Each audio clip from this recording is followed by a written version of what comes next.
Petrol శాఖ మంత్రి PM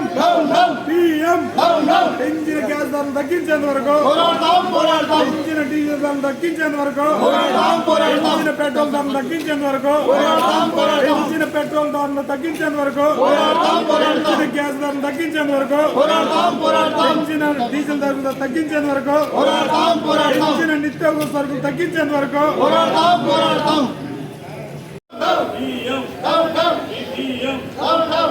కేంద్ర రాష్ట్ర ప్రభుత్వాల మండి వైఖరి, కేంద్ర రాష్ట్ర ప్రభుత్వాల మండి వైఖరి, పెంచిన పెట్రోల్ ధరలు తగ్గించేంత వరకు, పెంచిన గ్యాస్ ధరలు తగ్గించేంత వరకు కేంద్ర రాష్ట్ర ప్రభుత్వాల మండి వైఖరి నశించాలని చెప్పి ఈరోజు కేంద్రంలో కావచ్చు, రాష్ట్రంలో కావచ్చు, ఈరోజు నిత్యావసర సరుకులు రోజు రోజుకి రెక్కలు వచ్చి ఉప్పు, పప్పు, నూనె, పెట్రోల్, డీజిల్, గ్యాస్ రోజు రోజుకు రేట్లు పెరిగిపోతున్నాయి. ఈరోజు సామాన్య ప్రజలు బతకడానికి కూడా చాలా ఇబ్బందికరంగా ఉంది. ఎందుకంటే కార్పొరేట్ శక్తులు వాళ్ళు ఎలాగైనా బతుకుతారు. ఎందుకంటే కేంద్ర ప్రభుత్వం, రాష్ట్ర ప్రభుత్వాలు కార్పొరేట్ శక్తులకు కొమ్ము కాస్తున్నాయి. ఈరోజు అంబానీ, ఆదాని అలా వాళ్ళకే కొమ్ము కాస్తున్నాయి. సామాన్య ప్రజలు బతకడానికి కూడా ఈరోజు చాలా కష్టంగా ఉంది. దీన్ని దృష్టిలో పెట్టుకొని కేంద్ర రాష్ట్ర ప్రభుత్వాలు మళ్ళీ వారం తర్వాత పెట్రోల్ డీజిల్ ధరలు పెరుగుతున్నాయని, 10 రూపాయలు పెరుగుతాయని మళ్ళీ పేపర్ స్టేట్మెంట్ వచ్చింది. నిన్న లేక మొన్న ₹3.40 పెట్రోల్ డీజిల్ పైన పెరుగుతున్నాయి. సామాన్యమైన ప్రజలు ఈరోజు బండిలో తోలి పెట్రోల్ కొనుక్కునే పరిస్థితుల్లో లేరు.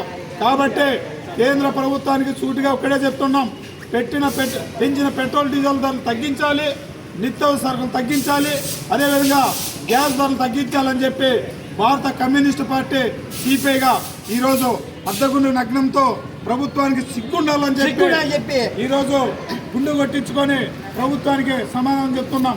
ఇప్పటికైనా కూడా ఈ సత్యసాయి జిల్లాలో కదిరి టౌన్లో సాయిరామ పెట్రోల్ బంక్లో ఈరోజు అద్దగుండు గుండు కొట్టించి మోడీ గారు కూడా ప్రత్యేకంగా చూసి ఇప్పటికైనా నువ్వు రేట్లు తగ్గించాలని చెప్పి కోరుకున్న భారత కమ్యూనిస్టు పార్టీ హెచ్చరిస్తోంది.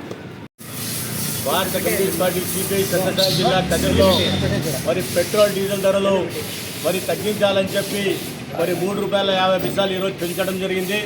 కాక మళ్ళా ₹10 పెంచుతామని చెప్తున్నారు. సామాన్య ప్రజలు ఏ విధంగా మరి కొనసాగిస్తారని చెప్పి తెలియజేస్తున్నాం. అదేవిధంగా ₹10 తీసుకుంటే ఛార్జీలు ₹20 తీసుకుంటున్నారు, 20 తీసుకుంటున్నారు, 40 తీసుకుంటున్నారు. సామాన్య ప్రజలు కరువు ప్రాంతం, ఇది జరిగేదే కష్టం ఉన్న ఈ ప్రాంతంలో, కరువు ప్రాంతంలో ఈరోజు పెంచుకుంటా పోతే గ్యాస్ ధరలు సిలిండర్ పైన ₹1000 పెంచడం జరిగింది. చిన్న చిట్కా హోటల్లో సామాన్య ప్రజలు ఏ విధంగా కొనసాగిస్తారని చెప్పి మరి కేంద్ర ప్రభుత్వాన్ని సిగ్గుండాలని చెప్పి తెలియజేస్తున్నాం. అదేవిధంగా అలాగే పెంచుకుంటా పోతున్నారు. ఈరోజు నిత్యావసర సరుకులకు పోతే మరి 500 తీసుకుపోతే ఒక కవర్లో వస్తున్నాయి. మరి ఒక బ్యాగ్ వచ్చే నిత్యావసర సరుకులు ఈరోజు కేంద్ర ప్రభుత్వం దాదాపు 14 సంవత్సరాలు అవుతుంది. 14 సంవత్సరాల్లో కూడా ఏదైనా చిన్న అభివృద్ధి చేసే పాపాను పోలే. ఎందుకంటే సామాన్య ప్రజలు నాశనం కావాలని చెప్పి కోరుకుంటున్నారే తప్ప సామాన్య ప్రజలకు న్యాయం చేయాలనే ఉద్దేశంతో ఏ విధంగా కూడా ఒక చిన్న కార్యక్రమం కూడా చేసిన పాపాన పోలే. ఎందుకు చెప్తున్నామంటే ఈరోజు మనం చూస్తున్నాం, ఎక్కడ చూసినా పెంచుకుంటానే పోతున్నారు, కానీ పెంచుతా ఆకాశాన్ని అందుకుంటున్నాయి. ఎందుకంటే ఈ పెంచే ఏదైతే ఇప్పుడు పెట్రోల్ డీజిల్ ధరలు, గ్యాస్ ధరలు తగ్గించకపోతే పెద్ద ఎత్తున ఆందోళన కార్యక్రమం చేస్తామని చెప్పి భారత కమ్యూనిస్ట్ పార్టీ సిపిఐగా తెలియజేస్తున్నాం. భారత కమ్యూనిస్ట్ పార్టీ డిహెచ్పిఎస్ అనుబంధ సంస్థ ఈరోజు పెట్రోల్ కేంద్ర ప్రభుత్వము చేసినటువంటి 5 రాష్ట్ర ఎలక్షన్లలో ఇప్పుడు జరిగి కూడా 5 రాష్ట్ర ఎలక్షన్లు అయిపోయిన వెంటనే పెట్రోల్ పైన, డీజిల్ పైన మరియు నిత్యావసర సరుకుల పైన కూడా ప్రజలకు ఆ రోజు ఖర్చు పెట్టినటువంటి డబ్బులన్నీ కూడా ప్రజల వద్ద నుంచి రాబట్టాలనే ఉద్దేశంతో ఈ ప్రభుత్వము, కేంద్ర ప్రభుత్వము నిత్యావసర సరుకుల కాడ నుంచి ప్రతి ఒక్కటి పెంచుకుంటూ పోతూ ఉంది.